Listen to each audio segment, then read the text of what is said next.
É uma pergunta geral, mas ela foi particularmente suscitada aqui pela exposição do Cláudio. Eu vou tomar essa frase final da tua exposição dizendo o seguinte: a fluidez do trânsito que me interessa é a fluidez do trânsito que transporta o maior número de pessoas. Né? O carro vai ter que se ajustar a essa história. Mas no início da sua exposição, você diz o seguinte: olha, tem um fato que é incontornável. Vem uma nova classe média com maior capacidade de consumo, e uma das aspirações de consumo é o carro. Né? Como é que você lida com essas duas coisas? Quer dizer, deixa a fluidez do transporte individual de carro, digamos, virar um caos absoluto, para que do caos as pessoas passem a demandar algum tipo de solução, né? Ou, digamos, você tem que, ao mesmo tempo que melhorar o transporte coletivo, você tem que começar a apertar o torniquete aqui do carro, né? Criar formas de incentivo e desincentivo para que as pessoas passem a não utilizar o carro, ou eventualmente até aumentar a taxação do carro, para que as pessoas comprem menos carro. Então essa é a pergunta que eu queria que as pessoas refletissem aqui, enquanto eu olho as demais e começo aqui a processar e seguir aqui no meu curso. Eu vou seguir a ordem das exposições e passo para o Lindau. Ele pode tanto responder a minha pergunta, como fazer considerações a respeito das posições que sucederam a dele.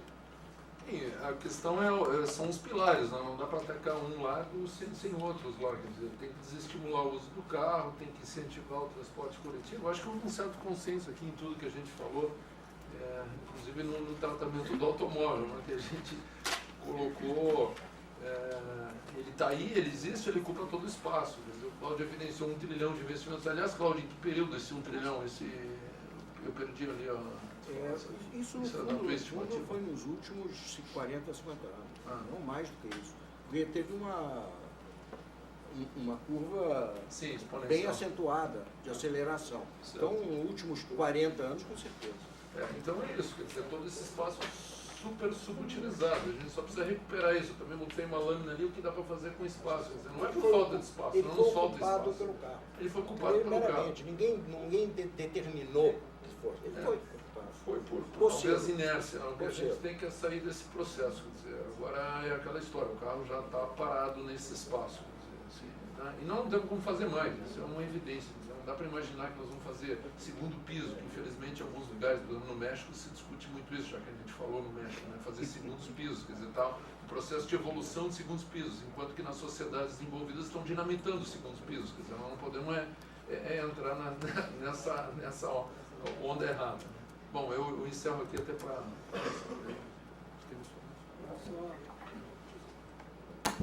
Eu acho que realmente é muito difícil, né, você chegar para a nova classe média e dizer, olha, você não pode usar o carro.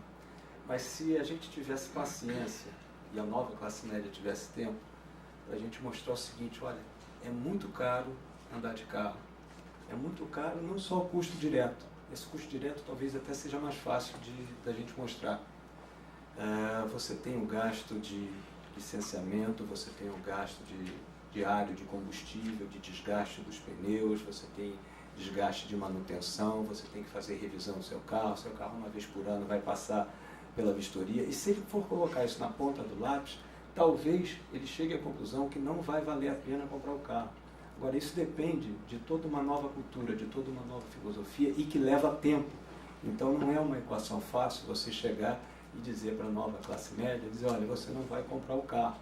Mas se a gente conseguisse mostrar o custo desse carro, do uso desse carro, o custo direto e o custo social, que foi o que o Lindau apresentou, quer dizer, você está no engarrafamento, são horas de trabalho perdidas, horas de lazer perdidas, horas de descanso, aumento de estresse, aumento da utilização dos serviços sociais, hospital, clínicas, número de horas não trabalhadas por conta do estresse causado no trânsito, por conta de doenças respiratórias. Isso tem tudo que ser computado. Isso não é computado, isso não é colocado. Quer dizer, quando a gente vê o anúncio na televisão do Veloster, que tem só uma porta de um lado, quer dizer o seguinte, aquele camarada que estiver sentado atrás do motorista está ferrado, né? Porque se tiver algum acidente e tal, ele não tem por onde sair, vai ter que pular do outro. Mas enfim, eu não entendi muito bem o novo carro, mas eles deviam mostrar quanto custa o Veloster, né? O preço dele, o preço o custo que ele está trazendo para a sociedade. E por outro lado, fica mais difícil ainda você fazer com que essa classe média não compre o carro se o sistema de transporte coletivo tem péssima qualidade, se o ônibus está engarrafado no mesmo engarrafamento do carro, se o BRT não for implantado da forma com que deve ser, se o metrô está superlotado, se o trem não tem hora para chegar, não tem hora para partir, se ele não tem conforto. Então, acho que nós temos que trabalhar exatamente dos dois lados. Quer dizer, a gente pode trabalhar no desestímulo ao uso do carro, a compra é mais difícil, a gente pode trabalhar na melhoria do sistema de transporte coletivo, isso é relativamente fácil, não depende de absolutamente nada, depende de recursos, enfim, se você tem um objetivo, os recursos aparecem, e eu acho que é a forma que a gente vai ter de trabalhar sempre nos dois flancos, mostrando que andar a pé é interessante, tá? Outro dia eu tive uma discussão, uma conversa, e alguém perguntou, mas com os VLTs no centro do Rio, se os ônibus não forem entrar no centro, vão ter pessoas que, por exemplo, vão ter que andar 1 quilômetro. Qual é o problema de andar 1 quilômetro? Você não anda 1 quilômetro na praia? Você conta quanto você anda no trabalho, em casa. É óbvio que pessoas com problemas de locomoção, pessoas idosas, crianças, gestantes, essas pessoas têm que ter um tratamento especial na rede de mobilidade. Mas nós vamos precisar andar mais a pé. A bicicleta vai precisar ter um espaço seguro. O ciclista vai ter que respeitar algumas normas. O usuário do carro vai ter que respeitar o ciclista. Os carros não têm mais espaço para andar nas grandes cidades, esse é um fato. Vou fazer um esforço aqui de interpretação do espírito das perguntas, porque elas foram várias, eu seria incapaz aqui de resumi-las todas. Essa pergunta rápida? Claro. Então, deixa eu só responder. A minha sensação é a seguinte, realmente as coisas são simultâneas, mas eu acho o seguinte, o metrô e trem, que quando chegam absorvem, tá? Estão lá no ritmo deles, na possibilidade econômica que as cidades têm ou desejam ter para isso. Os BRTs idem. Agora, o transporte que eu estou chamando de ônibus de qualidade, aquele que anda separadamente na rua, velocidade média, alta, etc., etc., ele tem a capacidade de se adaptar às demandas que hoje o indivíduo só vê o automóvel como solução. E daí ele pode, eventualmente, gradativamente, assumir essa função. Eu venho de Cotia, pego a Raposo Tavares. Por que eu não pego um ônibus? Porque o ônibus vai ficar no mesmo congestionamento dos carros. Então, no mesmo congestionamento. Mas se ele estiver separado, não precisa ainda ser um ônibus melhor. Se ele fosse um ônibus igual ao de hoje, que já são bem razoáveis, e tivesse alguma velocidade maior, eu não viria de carro. Bem, eu vou tentar aqui fazer aquele esforço de interpretação. Há um conjunto de perguntas. Uso da bicicleta, não haveria no Estado de São Paulo, na cidade de São Paulo, uma ênfase excessiva no metrô em detrimento do BRT nos últimos anos, a questão do planejamento, etc. Eu vou tentar resumir tudo isso na seguinte pergunta, na seguinte questão que eu queria passar a todos os nossos palestrantes, que é basicamente o seguinte, que é o problema de governança do sistema. Quer dizer, vocês nos apresentaram aqui um diagnóstico, quer dizer, de um problema muito complexo, e que os instrumentos de gestão do sistema da mobilidade urbana, ele ou é deficiente do ponto de vista institucional, ou ele está capturado por clientelas, né? Ao mesmo tempo em que você tem uma espécie de aspiração da sociedade e de mentalidade, isso é uma coisa presente na cultura brasileira, o Brasil é muito parecido com os Estados Unidos desse ponto de vista, que bacana é ter carro, o resto é coisa de pobre, né? E pobre é um horror, ninguém quer ser pobre, né? Todo mundo quer ter um carro o melhor possível, o maior possível e de preferência carregando pouca gente, porque é o momento que você tem lá de privacidade, com o teu som, aquilo é gostoso para burro, né? Então a pergunta que eu acho que se coloca de maneira geral é a seguinte, quer dizer, e aí eu não queria uma resposta teórica, eu queria uma resposta assim, olhando a capacidade de governança dos sistemas nas principais regiões metropolitanas. Quer dizer, qual é o quadro? Tem havido melhora ou nós estamos estagnados? Como é que a gente empurra no sentido de aumentar a autoridade pública, a capacidade de governança sobre a questão do transporte e sobre a questão do uso do solo também, que é uma das perguntas. Se trata de alguma maneira de ir redesenhando cidades que já existem e que têm, portanto, um capital investido muito importante. Então, eu queria que vocês aceitassem essa provocação e aí, sem medo de comentar casos específicos, porque eu acho que isso dá concretude a esse problema. Não vou ficar no nível teórico. Quais são as cidades que têm conseguido avançar? Quais são as cidades que têm sido, digamos, tímidas, estagnadas, capturadas por interesses particulares? E como é que é possível a gente começar a ir destravando esses sistemas? Deixa eu dar um primeiro pontapé, que foi, quando você está formulando a pergunta, eu fiquei lembrando o seguinte, quer dizer, eu até mencionei isso aqui na minha apresentação, por que eu acho que o Rio está dando uma melhorada exatamente no sentido de governança? Porque lá na ponta você tem uma cobrança. Hoje, especificamente no caso do Rio, é uma cobrança do COI, tá? É uma cobrança da FIFA, e essa cobrança vai a um nível de detalhe, só para sair do transporte rapidamente, que é o seguinte, eu fui para a reunião lá da FIFA e o camarada perguntava o kidball, banheiro do kidball está pequeno. Alguém sabe o que é o kidball? Eu também não sabia. O kidball é o seguinte, todos os jogos da FIFA tem aquelas crianças que entram com as bolas, com a bandeira, então entram, apresentam os times e tal. Então tem que ter dentro dos estádios um espaço específico para essas crianças ficarem. O banheiro tem uma dimensão específica. Então estou mostrando para vocês a que nível de detalhe vai a cobrança da FIFA e do COI. E eu acho que nós no Brasil temos que ter essa cultura dessa cobrança. Eu acho que havendo cobrança, a governança aparece. Por quê? Eu acho que no caso do Rio de Janeiro, essa governança está aparecendo, Estado, todos os órgãos do Estado, Secretaria de Transporte, Secretaria de Urbanismo, exatamente cuidando dessa questão do transporte, uso do solo, Secretaria de Meio Ambiente, no caso do município é a mesma coisa. As secretarias estão se juntando, os organismos estão se trabalhando juntos, porque eles têm que cumprir uma meta, eles têm que cumprir uma cobrança. Eu acho, e isso saiu agora, quer dizer, essa governança, ela é possível desde que haja uma cobrança. E se você não tem a FIFA e se você não tem o COI, essa cobrança tem que ser organizada pela própria sociedade. Porque se os serviços não são de qualidade, o que você vai fazer? Você tem que cobrar de alguém. Então, você tem que ter essa governança desse sistema, e aí sim eu acho que a gente consegue ir. Quer dizer, se você tem um objetivo, com esse objetivo você pode cobrar, e com isso você tem uma resposta que pode demorar mais um pouco, mas que ela vem porque é necessário para atender esse objetivo. Só que a FIFA aí é fácil, ela não está pagando a conta, né? Ela existe.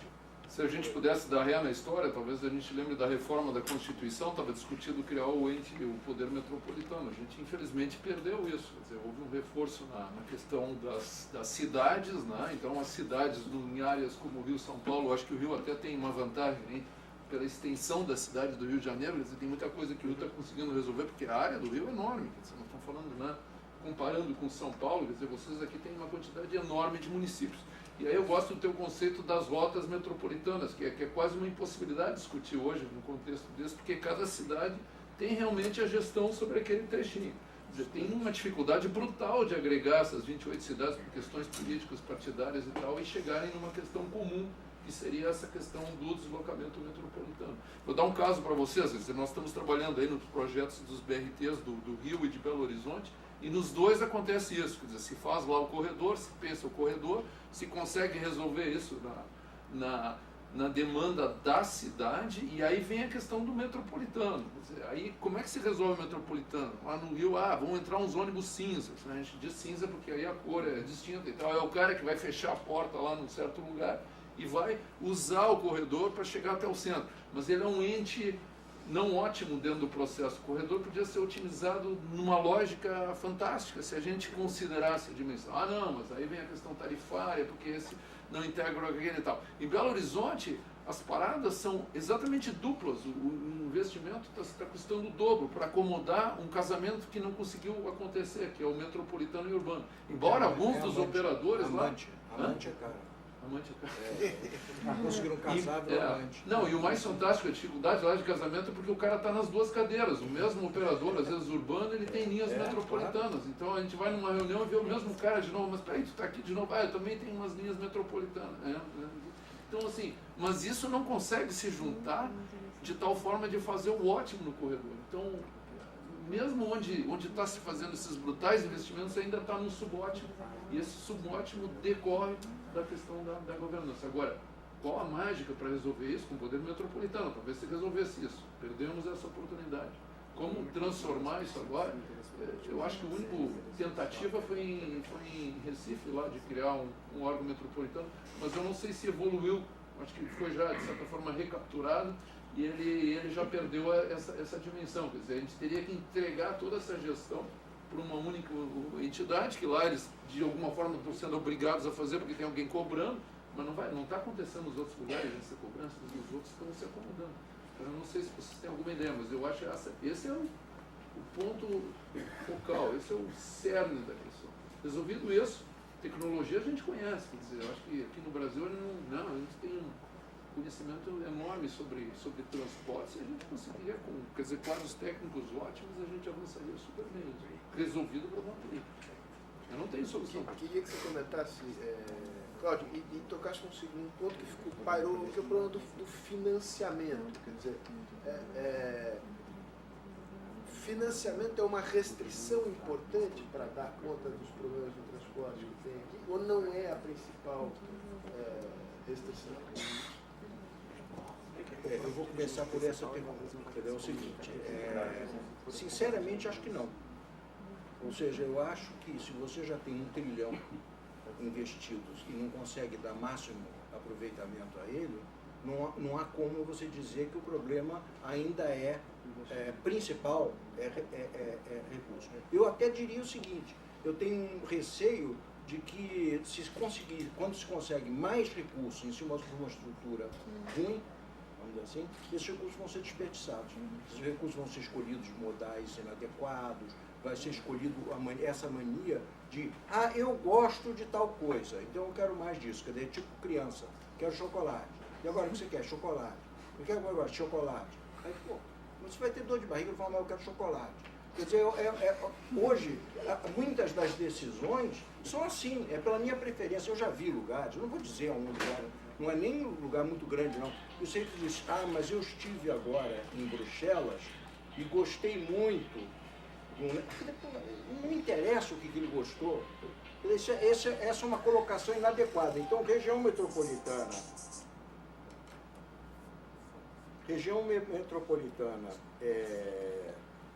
vamos dizer assim, o recurso, não acho que seja o principal. A solução de governança, sinceramente, não há uma. Quer dizer, se tivesse uma solução nacional, etc., acho que a publicidade dos objetivos e a publicidade dos índices é fundamental. Quer dizer, quais são os planos? Você está fazendo isso por quê? Você mudou por quê? Você não fez por quê? Você acrescentou isso por quê? Então, eu acho que é realmente muito importante. Agora, uma vez que nós não chegamos aí, ainda, feito disse o Lindau, não aproveitamos isso ainda, né? Ainda, hein? Eu acho que ainda pode ser aproveitado, mas enfim. Eu diria o seguinte, vamos analisar alguns exemplos. Recife. Recife tem é a única cidade que tem uma gestão completa do transporte coletivo metropolitano, só que é semi-metropolitano, porque só os amigos entraram. Isso. Os inimigos disseram, não, eu estou fora. Então, tá bom. Se fossem muitos amigos e poucos inimigos, poderia funcionar. Foi assim em Madrid. Madrid era assim. A cooperativa, o condomínio de transporte de Madrid era opcional. Vários municípios disseram, não entro nisso, não estou fora. Aí logo depois o público desses municípios disse, mas aí eu não tenho bilhete integrado e tal. O cara, eu vou perder a eleição. Vou entrar. Quer dizer, então, mas foi opcional. Recife, não. Eu acho que são 3. Recife, Olinda e mais... não, acho que é o norte, tá, que é o Paulista, eu acho que também é Paulista, Recife, Olinda, uma coisa assim. Então, mas de qualquer jeito funciona. Funciona parcialmente, mas funciona. Foi o jeito deles, mas já é uma melhoria. Já é uma melhoria. Eles têm um projeto. O público em Recife sabe qual é o projeto. Ah, coisa, tal, corredor de ônibus até sei lá onde. Então, mesmo assim, de vez em quando, alguém tenta capturar. Tá? Bom, Curitiba tem um modelo que eu acho que é o que mais funciona e é o que é o mais errado. Quer dizer, curioso, né? Então, se você medir pelos resultados, às vezes a coisa que parece errada, se funcionar, tá bom. Né? Qual é o modelo? O município de Curitiba é o líder da região metropolitana. As entidades dele, URBs, etc., é quem faz o planejamento metropolitano. É o município extrapolando a sua função para o metropolitano. Mas funciona. Né? Tem deficiências? Tem. Qual? A configuração é sempre favorável ao município de Curitiba. Curioso, né? Por que será? Mas, enfim, mas de qualquer jeito não é mal. Não é mal. Pode não ser ótimo, mas ele foi o possível. E funcionou, e é o que melhor funciona no país. Sem dúvida nenhuma, Curitiba. Então, o Rio de Janeiro é um lugar que teve... eu estou observando o Rio de Janeiro há 69 anos, que eu observo o Rio de Janeiro. Né? Eu nasci lá. Então, há 69 já nasceu anos. observando? Já observei direto. Quando eu olhei assim, eu já vi. Bom, há muitos anos eu fui o primeiro diretor do metrô do Rio. Né? Quando eu saí daqui do metrô de São Paulo, fui implantar o do Rio. Né? Depois disso, o Rio de Janeiro não fez praticamente mais nada. Durante 30 anos, de nada, nada. O metrô, inclusive, quando eu saí de lá, transportava 600 mil passageiros por dia, chegou a transportar 150 mil depois disso. E hoje está de volta, mais ou menos, nisso. Olha que grande vitória. Né? Mas, de qualquer jeito, o fato é o seguinte, hoje o Rio de Janeiro está conseguindo, acho que em grande parte, você tem toda a razão, tem uma cenoura lá na frente, puxando e tal coisa, mas além disso, eu vou botar mais uma pedrinha aí. A gente tem sempre mania de reclamar do operador privado.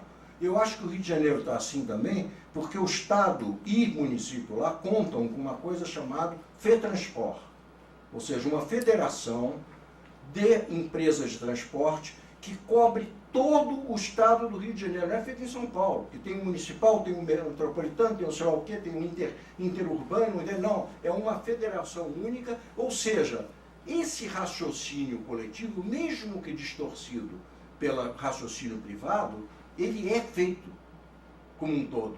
Quer dizer, a parte de negociação de interesses está resolvida pelo lado de lá. Né? Então, o Estado e o FETransport têm sido responsáveis por muitos dos apoios aos projetos, inclusive o belíssimo sistema de bilhetagem que ele tem lá, Rio Card e tal coisa. Então, quer dizer, então você vê como em cada lugar houve um elemento agregador dentro da história. Eu acho que, de qualquer jeito, o ponto mais importante não é o recurso, é a organização do que já existe e a criação de uma cenoura à distância, visível, conhecida por todos, que sejam objetivos claros. Aí sim o recurso entra. E o recurso é fácil. É só cumprir o objetivo inicial da CID. A CID era para isso. Ela foi distorcida. É só enfiar a CID de volta, redistribuída na proporção dos gastos com combustíveis. Onde gasta mais, recebe mais, onde gasta menos, recebe menos. E a CID está resolvida. E o financiamento, em grande parte, resolvido. Tá? Agora, depois você me pergunta lá fora se eu acredito que isso vai acontecer. Bom, para terminar, duas perguntas muito breves. Uma difícil, eu deixo para o final. Eu queria um comentário de vocês sobre esta lei federal da mobilidade pública que foi aprovada. É um instrumento importante, é inócuo, em que medida que é uma coisa ou outra. Depois, eu não resisto a fazer essa pergunta, ela é sobretudo para quem, enfim, está aqui imerso no caldo paulista e paulistano. Transporte é um tema que virou politicamente importante, eleitoralmente importante e partidarizado. Né? Então tem um pouco a visão, basicamente, é a seguinte, um partido X e um partido Y, um diz o seguinte, olha, houve um descaso com relação aos corredores de ônibus aqui, o outro responde, não houve grandes investimentos no metrô, mas sobretudo em trens metropolitanos. Qual é uma resposta, um diagnóstico razoável diante dessa polêmica político-partidária que se criou aqui em torno desse... Não vou perguntar quem tem razão, mas como é que é possível, do ponto de vista do cidadão, destrinchar um pouco essa polêmica que está instaurada aqui? Eu vou voltar aqui para a mesa e aí a gente encerra. Só com relação à primeira lei da mobilidade, é interessante a gente fazer um paralelo com a lei anterior, que foi a lei da regulamentação dos planos diretores das cidades, que aconteceu também para cidades de 20 mil habitantes. Aquilo lá levou mais ou menos uns 5 anos para decolar, se a gente olhar os números. Outro dia eu fui atrás disso para fazer um paralelo, quer dizer, se a coisa for igual, quanto tempo vai levar para a lei da mobilidade avançar? Então se nota assim que houve uma evolução exponencial, quer dizer, poucos municípios entraram e de repente houve uma grande adesão. Então o que levou a essa grande adesão? Toda uma reflexão de que era importante fazer, né? Todo um tempo para treinar equipes, para as cidades se movimentarem, etc. E o que o governo está tentando agora, pelo menos sabedor disso, é montar um esquema para encurtar, quer dizer, que a gente não tem aí 5 anos de espera para esse negócio começar a crescer. A primeira cenoura aí no processo foi botar na lei que quem não tiver a lei, quem não tiver implantado não recebe recurso. Se a gente voltar atrás, como fizeram para 500 mil habitantes, essa pérola não estava escrito lá. Quer dizer, fazia ou não fazia. Tem cidades ainda grandes que não fizeram. Várias, muitas. Né? Inclusive Curitiba, é uma cidade que nem nunca fez um OD, quer dizer, uma coisa impressionante. Né? Mas de qualquer forma, agora existe bem claro lá, quer recurso, precisa. E o governo, sabedor disso, vai montar todo um esquema, pelo menos diz que vai montar todo um esquema de treinamento para que ela decore. Importante que as duas casas e tal, eu acho que é uma peça importante no processo. E falando só em lei, só um comentário, que a lei de clima de vocês aprovada aqui em São Paulo em 2009, tem uma outra pérola lá que diz, tem umas entre vírgulas lá, que está super mal colocado, mas está lá escrito, ou seja, foi enfiado em algum momento, que diz lá que deve-se desincentivar a vinda do carro para o centro de São Paulo, vírgula, proibida a cobrança pela circulação, cobrança proibida, vírgula, e vai em frente. A nova lei da mobilidade, que é de âmbito federal, coloca lá como um dos instrumentos a taxação do congestionamento, ou seja, é uma necessidade agora de rever, imagino eu, essa lei. Mas dá para ver, assim, lendo o artigo, que aquilo entrou ali na última hora, devia estar difícil para aprovar o negócio, aí vamos botar esse negócio que aí, né, o eleitor acalma. Então, mas é um desafio para você. Eu acho que só...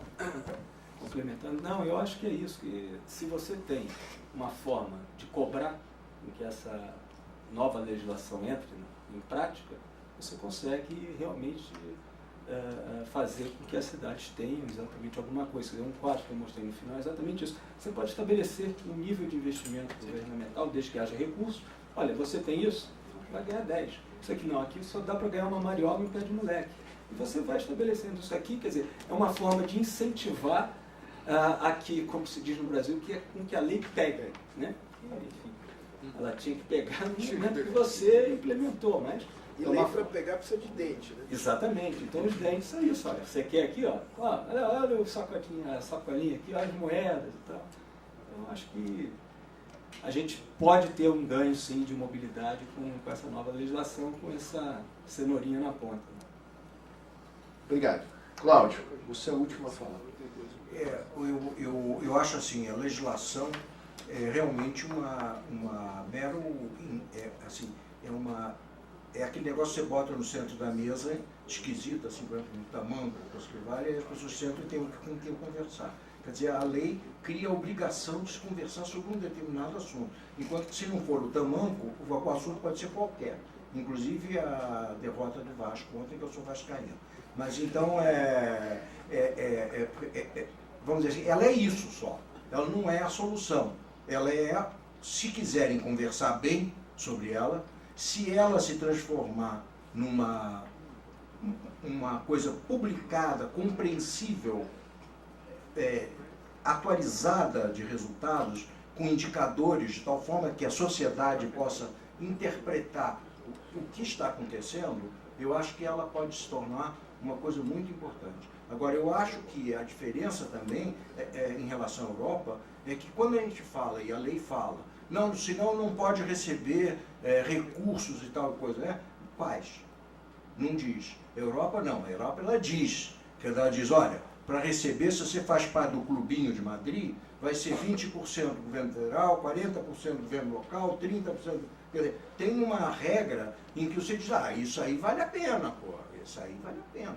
Quer dizer, tipo, entra aqui que vai ter uma festa cheia de moças. Mas não diz as moças, são feias, são bonitas. E como é que são? Mostra a foto, pô. Quer dizer, se não mostrar a foto, vai ficar aquela dúvida. Eu acho melhor eu negociar por fora.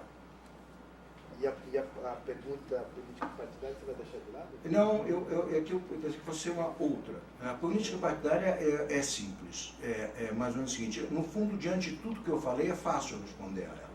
Que é o seguinte, eu acho que a questão não é essa. Ou seja, a questão não está sendo bem colocada. Ou seja, a questão é aquela que eu coloquei. Ou seja, os recursos não estão sendo aproveitados integradamente. Tá? E aquela coisa que eu falei, o Estado... investiu, diria até muito mais do que ele pode investir na solução preferida do público, que é o metrô e depois o trem.